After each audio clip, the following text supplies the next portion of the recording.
The passage chosen for today's devotion from Bible is 1 Samuel, chapter 30, verses 16 to 31. The Amalekites, celebrating their success, are caught unawares by David's attack and all but 400 are struck down. God is as good as his word, and everyone and everything are restored to David and his men. Some, however, insist that those who gave up the chase partway should only receive back their family but no spoil, since they did not take part in the fight.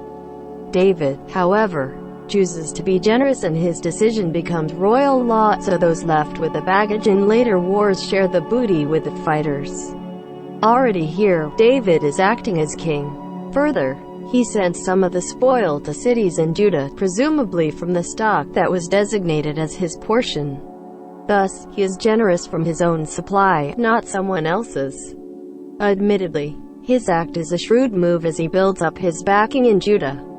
However, it is also a way of expressing gratitude for past help to people who supported David and his men. What enables David to part with hard-earned wealth and be generous? The answer is summed up in verse 23. First, David recognizes that the spoil was given to them by God. It was the Lord's battle and the Lord's victory. That is why it makes no difference where people were or what they did in the fight. What they had was not their own, so it had to be shared by all.